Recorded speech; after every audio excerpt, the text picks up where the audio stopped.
लुधियाना के सुनील और उसकी बीवी रीटा एक अच्छे और संपन्न परिवार से ताल्लुक रखते थे। एक दिन रीटा की भाभी उसके घर आती है। रीटा, तुझे तो पता है तेरा भाई कुछ नहीं करता, ऊपर से 2 बच्चों की जिम्मेदारी, बेटी भी बड़ी हो गई है। तू तो बुआ है, कुछ मदद कर सकती है तो कर देना। कहाँ पैसे हैं भाभी, बस समझ लो किसी तरह हम लोग भी दिन काट रहे हैं। 2 ही तो कार है और मेरी बेटी भी बड़ी हो रही है। अब उसके लिए कार लेनी है तो 10 लाख का खर्चा तो लग ही जाएगा। तभी वहाँ सुनील आ जाता है। अरे शशि, क्या है, तू हमेशा पैसों के लिए परेशान क्यों रहती है?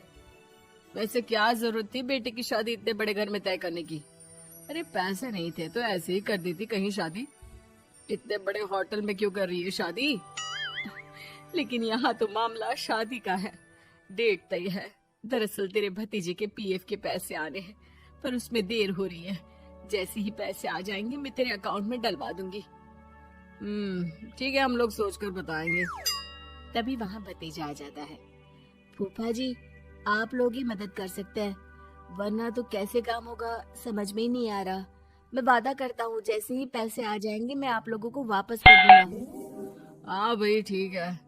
अब देख भाई, हमारे लड़के तो सारा दिन घर पर पड़े रहते हैं, ना कमाते हैं ना कुछ कमाने की इच्छा रखते हैं।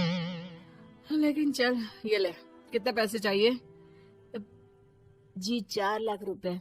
ठीक है, लेकिन पैसे ध्यान से वक्त पर वापस लौटा देना।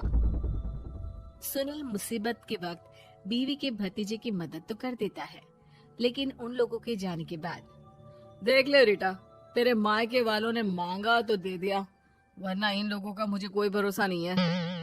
अरे क्यों भरोसा नहीं है? इससे पहले तो कभी इन लोगों ने आपसे मदद भी नहीं ली। हाँ, ली तो नहीं, लेकिन पैसे की किल्लत ही रहती है ना इन लोगों के पास।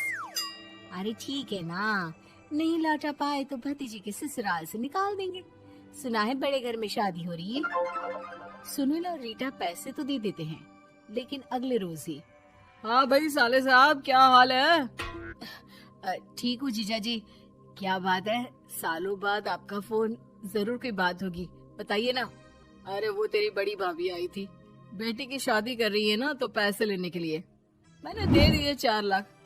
सोचा भाई किसी गरीब की बेटी की शादी हो रही है, पुण्य मिल जाएगा।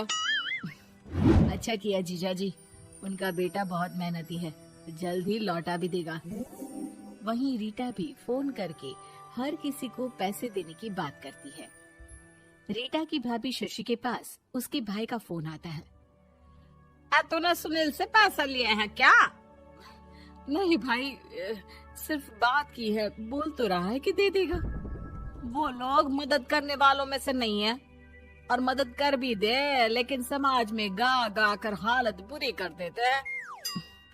अब गाने दीजिए ना भाई, मैं क्या कर सकती हूँ, मेरे पास कोई ऑप्शन भी तो नहीं है। बेटी की अगले हफ्ते शादी जो है। शशि की बेटी की शादी हो जाती है, लेकिन शादी के 1 महीने बाद ही सुनील का फोन भतीजे के पास आता है। हाँ भाई, शादी तो हो गई हम लोगों की दुआ से। अब देख, ऐसा ही फायदा होता है पैसे वाले रिश्तेदार हो तो। तेरे वक्त पर हम कैसे खड़े हो गए थे, लेकिन अब पैसा लौटा दे भाई। जी मैंने पीएफ के लिए अप्लाई कर दिया था, उसकी नोटिफिकेशंस मैं आपको भी भेज देता हूँ। मुझे लगता है 10 दिन में पैसे आ जाना चाहिए। जैसे ही पैसा आएगा मैं आपके अकाउंट में डाल दूंगा। और ना जी ना, कोई नोटिफिकेशन नहीं चाहिए, पैसा चाहिए, पैसा। ठीक है अंकल, बस 10 दिन का समय दे दीजिए। अभी हफ्ता भी पूरा नहीं होता कि भतीजी के पास उसके गांव के दूर के चाचा का फोन आता है। अरे बेटा, क्या बात है, सुनील के कोई पैसे ले रखे हैं तो दे क्यों नहीं देता? हाँ चाचा जी, बात तो हुई थी, 10 दिन का वक्त मांगा है, उम्मीद है हो ही जाएगा। अरे फोन कर रहा है, रोज बता रहा था कि बेटी की शादी में मदद की थी। अब क्या है ना, भले ही शादी 10 दिन रोक देते, लेकिन सुनील से मदद नहीं लेनी चाहिए थी। याद है ना, मधु की मदद करके कितना बदनाम कर दिया था उसने पूरे घर को सोसाइटी में। हाँ चाचा जी, मैं भी यही सोच रहा था कि उन लोगों से मदद नहीं लेनी चाहिए थी। कई लोगों के फोन आ चुके हैं। वहीं रीटा अपनी भाभी को फोन कर देती है। क्या है भाभी, कब पैसे लौटाओगी? पता है ना ये कितना बोल रहे थे, तुम्हारे बोलने पर मैंने पैसे दिए हैं। भाभी अब तो आपके बेटे की कार बेच दो और हम लोगों के पैसे दे दो। अरे लेकिन रीटा, बात तो 3 महीने की हुई थी ना, अभी तो 2 महीने भी नहीं हुए पैसा लिए, थोड़ा तो सब्र करो। नहीं नहीं भाभी, वैसे मेरा बेटा टिक्कू आ रहा है आप लोगों के घर रहने के लिए, उसको अच्छे से खिलाना पिलाना, समझी? भाभी को समझ में नहीं आता कि वो क्या करे। वो बेटे से बात करती है। अरे माँ, इन लोगों से मदद लेकर सच में बहुत बड़ी गलती कर दी। मुझे खुद समझ में नहीं आता कि कैसे इन लोगों के पैसे जल्द से जल्द दे दूं। तभी डोरबेल बजती है और रीटा का बेटा टिक्कू घर में आता है। आओ बेटा, मामी के घर पहली बार आए हो रहने? आप पापा बोल रहे थे कि आप लोग पैसे का ब्याज तो दे नहीं पाओगे, तो तब तक मैं यहीं रह लूं। और हाँ, मैं एसी के बिना नहीं सो पाता। आप लोग अपना देख लेना और पैसे जल्दी लौटा देना, क्योंकि मैं थोड़ा जल्दी जाना चाहता हूँ। रीटा का फोन शशि के पास आता है। भाभी, पैसे कब तक दोगे? बेटे की विदाई के बाद शशि के घर का माहौल बिल्कुल बदल जाता है।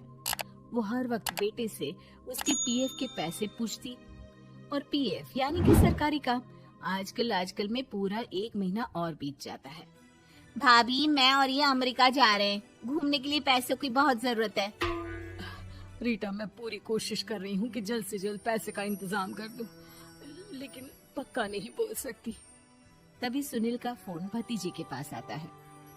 देख माना 3 महीने की बात हुई थी पैसे लौटाने के लिए, लेकिन अभी मुझे पैसों की काफी जरूरत है। मैं अमेरिका जा रहा हूँ, तो पैसे मैंने किसी से ब्याज में पकड़ लिए हैं। तू हर महीने 4 लाख का 20,000 ब्याज डाल देना मेरे अकाउंट में। सुनील फोन रख देता है, लेकिन भतीजा काफी परेशान हो जाता है। वो ऑफिस से शाम को घर आता है कि माँ पूछती है, क्या हुआ बेटा? बेटा माँ को सारी बात बता देता है। माँ भगवान के सामने हाथ जोड़कर खड़ी हो जाती है और रोने लगती है कि तभी बेटे का मोबाइल पर मैसेज बजता है। माँ, पीएफ के पैसे आ गए। और वो ऑनलाइन ही सुनील के पैसे वापस कर देता है। भला हो भगवान का। लेकिन आज एक बात तो समझ में आ गई, मदद हमेशा उन लोगों से लो जो मदद के बदले आपसे मदद में दी गई रकम ही वापस लें, ना कि समाज में आपकी इज्जत। ऐसे ही और वीडियो देखने के लिए मेरे चैनल को जरूर सब्सक्राइब करें और बेल आइकन दबाने के साथ साथ शेयर करना ना भूलें।